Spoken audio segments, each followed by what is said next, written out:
Dear students, the story which we are going to start today is The Rat Trap by Selma Lagerlöf.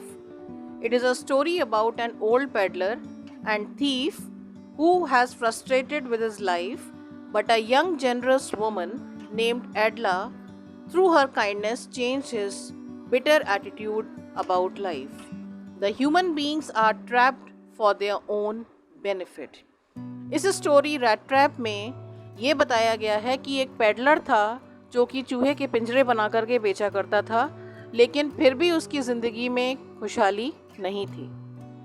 और वो पिंजरे बनाकर जब घरों में जाया करता था तो लोग उसको बहुत बुरी नज़रों से देखते थे।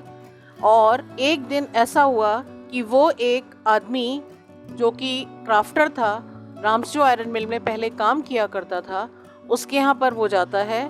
तो वो खुद भी एक बहुत अच्छा इंसान था, इसलिए वो उसके पास जा कर के और उससे मिलता है और उसको बहुत अच्छे से वह उसका क्राफ्टर स्वागत करता है, उसको अच्छे से खिलाता है, उसको अच्छे से वेलकम करता है और अगले दिन और अपनी सारी बातों को वो डिस्कस करता है। लेकिन अगले दिन जब वो आपस में एक दूसरे से मिलकर वापस घर से जा रहे होते हैं तो वो वहाँ से जा कर के और वापस लौट कर आता है पेडलर, और उसके जो 30 कॉर्नर थे जिसके बारे में उसने डिस्कस किया था वो उसके चुरा करके और वहाँ से चला जाता है। लेकिन ये चीज़ क्राफ्टर को नहीं पता थी कि वो एक चोर है।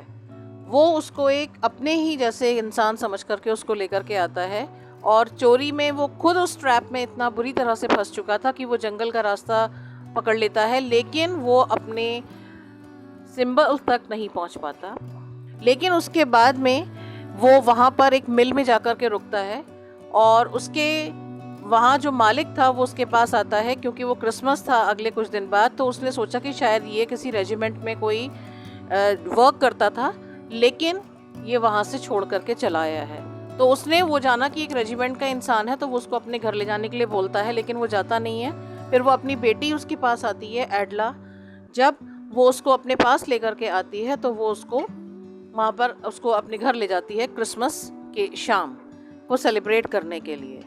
और एडला का बिहेवियर जो था, अपने घर में उसको एज अ गेस्ट के तौर पर वो उसके साथ बहुत अच्छे से ट्रीट करती है, उसको कपड़े देती है पहनने के लिए और उसको खाना देती है बहुत अच्छे से अच्छा खाने के लिए। लेकिन जिस दिन क्रिसमस पर चर्च जाना था तो एडला और उसके फादर को वहाँ जाकर ये पता चलता है कि ये जो पेडलर है जो कि पिंजरा लटका करके घूमता है, उसके घर में, एक क्राफ्टर के घर में उसने चोरी कर ली है, 30 कॉर्नर्स उसने चुराए हैं। तो जब वो घर लौट कर आते हैं तो उसके फादर सबसे पहले उसी इंसान के बारे में पूछते हैं। तो उसके फादर उसको मना कर देते हैं कि मतलब वो गार्ड जो था वो उसको कह देता है कि नहीं, ये वो वहाँ पर नहीं है, बल्कि वो एक कुछ गिफ्ट छोड़ करके गया है एडला के लिए। तो एडला जब उसमें जा कर के देखती है तो वहाँ पर वो एक रैट ट्रैप था, उसमें एक लेटर था जिसमें उसने अपनी बात को क्लैरिफाई करने के लिए एडला को लिखा था, और उसमें वही 30 कॉर्नर थे जो कि उसने क्राफ्टर के यहाँ से चुराए थे। और उस लेटर में उसने अपने बारे में सारी चीज़ें लिखी थी कि वो एक चोर है और आपने एक चोर को अपने घर में जगह दी, आपने शायद मुझे एज अ कैप्टन की तरह से ट्रीट किया, तो मैं को उस चीज़ पर इसी तरह से ट्रीट करना था, इसलिए मैं आपको अपनी बात को क्लैरिफाई ऐसे नहीं कर सकता था फेस टू फेस, इसलिए मैंने लेटर के ज़रिए अपनी बात को आपको क्लैरिफाई किया है। और वो 30 कॉर्नर जो मैंने क्राफ्टर के यहाँ से चुराए थे वो आप उसको वापस दे दीजिएगा। So the message from the story which we all get is, the story is an appeal to give the message that goodness in human being never dies, but it could be awakened through understanding and love.